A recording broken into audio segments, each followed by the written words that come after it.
So I think the first question I want to ask you, Jean-Paul, is a little bit about yourself. Can you tell me what your background is as an organist? Who were your teachers when you were a young man? And just briefly, a little bit about your early days I think would be interesting. What is quite unusual for an organist is that I did not make special studies for organ first, because my father was an engineer, wanted me to be also an engineer, and he asked me to do studies. I was already fascinated by the organ, and I started playing the organ at about 13 after having studied piano, yes. But I started to take lessons by a private teacher who was a pupil of André Marchal, the famous blind organist. Yes. And this man was also blind, and we went to our organ lessons. I took him under my arm, and we went to the church like this. But I always, in the same time, I was of course making studies for becoming engineer. But my father died at this time, and I had a very serious accident. I was sent away by a car. I made 17 meters and fall on the head. So I had to stop for a few weeks or months my studies, and it was difficult to start again. So I had the idea to make other, not technical studies, but economic studies. So I studied in what is called École de Commerce. I made a competition. I was received. And after that, I went to Paris. I was in Clermont-Ferrand, which is in the center of France. And there I made a very high school called Sciences Po, Institut d'études politiques. So I made that 2 years. And in the same time, I was also playing the organ. But when I was in Paris, I had the opportunity to be presented to Pierre Cochereau, and who gave lessons, private lessons, to a little group of 5 or 6 people. Some are very famous now. And we came once a month in Notre Dame. It was magical. And we had this lesson by Pierre Cochereau. And after that, maybe I was in 66, I was 24, 25. I was also presented to Jean Guillou. And one Sunday at the Mass, Jean Guillou asked me if I would play a piece at the offertory, which I did. And at the end of the Mass, he said me, would you be interested to be my suppléant, or say here in Saint-Eustache? So I was very proud. And Guillou told me, oh, you should make also than your job, you should give concerts. I will help you to find concerts, and he helped me. So at that time I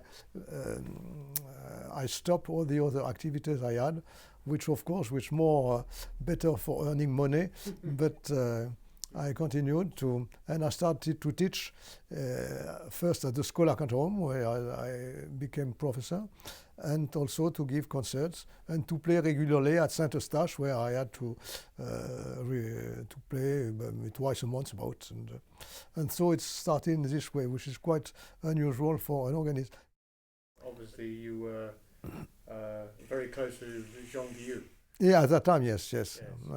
And we became very close friends, and we made concerts together. For instance, we played his works for piano and organ. He played the piano, I played the organ. So, and thanks to him, I played in Saint-Eustache. And also, when he designed the organ in Alpes d'Huez, the first years he made himself his seminary 1 week in August every year, and he designed after that the organ in Zurich in the Tonhalle, with big instrument. And when the organ in Zurich was finished, he made his own seminary in Zurich, and he said to me, "Please continue my seminary in Alpes d'Huez." So I started to. From Jean, which it was in '88. So I made it, and in that time, everything in Alpes d'Huez was organized by the priest. There was a famous priest. We made the construction of the organ, of the church, and everything. And he was very good for organizing everything in the life for the seminaries. And unfortunately, he had a very serious accident in '92, and he was 8 years after that in a coma, and he never came to.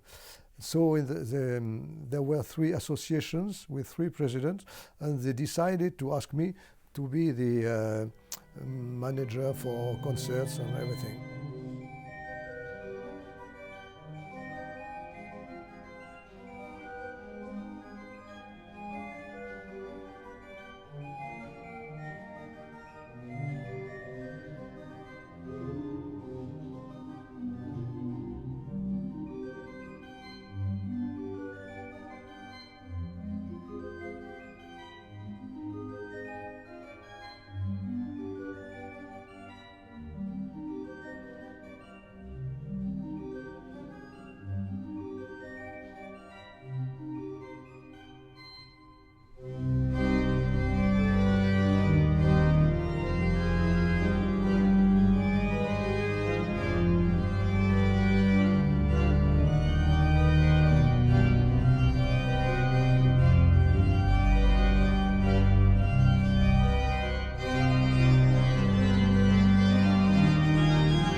So Jean-Paul, so this project that we've been recording in KEVELARUSIA in Germany, the subject matter is the Pasacaglia. Mm-hmm. Can you explain to me a little bit about the Pasacaglia itself, the form that it is? What does it actually mean? Pasacaglia is a dance at 3 beats, slow dance, and the origins must be from Spain, I think. Pasacaglia, it was danced in the streets by people, and this has been the origin of many musical works, and the most famous of all, of course, is the BACH, Pasacaglia. But in the same period as BACH, you had also another dance quite similar, which is a chaconne, and there are works called chaconne or Pasacaglia, which are about the same form, development. That was I find interesting to consecrate one CD to this musical form, which has very successful works in the history. And before Bach there was Couperin, and after Bach still now, because we noted that the singers, the Pink Floyds, had in their famous songs, The Source of Full of Secrets, a Pasacaglia, Pasacaglia. So I tried to make a short history of the Pasacaglia, starting from Couperin or Buxtehude, first in Baroque style, and coming to modern time with Lionel Rogue, who is still organist in Switzerland. So we have 7 Pasacaglia, I think, and all are developments of a theme, generally played at the bass, slow rhythm, and with variation on this theme, which remains always unchanged from beginning to end. We have a Pasacaglia from Carlotta Ferrari as well, because she's a contemporary composer. She's, yes, a very, very known composer, and she has written for big instruments, and she was inspired by, I don't remember which instrument it was, but a very big one, a bit similar to the one in Kevlar, with a big plenum and trumpet.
brings me to my next question. The organ of the Basilica and Kevela. It's a beautiful organ. It's built yes. by Seifert, yes. Seifert. So can you give me a little bit of information about this particular organ and why you wanted to use Why? it? Because I had the opportunity first to give concerts here, because there was in the 20 years ago about a very famous organist who is now in Berlin, Wolfgang Seifen, who made wonderful improvisations on this organ. And thanks to Wolfgang Seifen, I knew one of my best students now, Elmar Lennon, who was a successor of Wolfgang Seifen, who invited me many times to play concert there. And every time I was going to Kevlar, I enjoyed this very big instrument, who has the particularity to have been built by one organ builder. Many big instruments like Notre Dame de Paris are the result of several organ builders at the time. Kevlar is a firma Seifert, and we built in the 19th century this enormous instrument, which takes place in Basilica in two cases, a big one in the upstairs and a little one in the choir, and which can be played together, which we use in the recording, yes. And of course this organ being big has very low basses and all the sonorities you can enjoy and look for.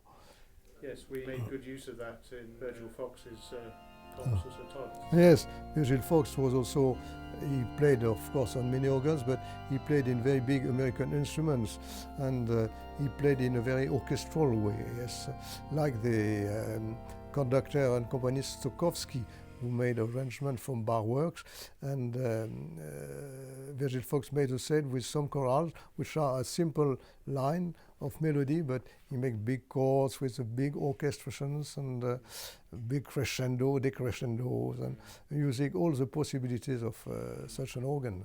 So this requires a big organ. Yes, of course, yes. Kevela is sufficiently big because you have to make effect of coming from nearly the silence to explosion of sounds, yes, and go back quickly also to. Yeah. The organ has benefited from a new contrabass installation 2 years ago. Because this organ had been problems during the wars, and it is now being reconstructed completely exactly as it was at the beginning, and some stops are added which were missing.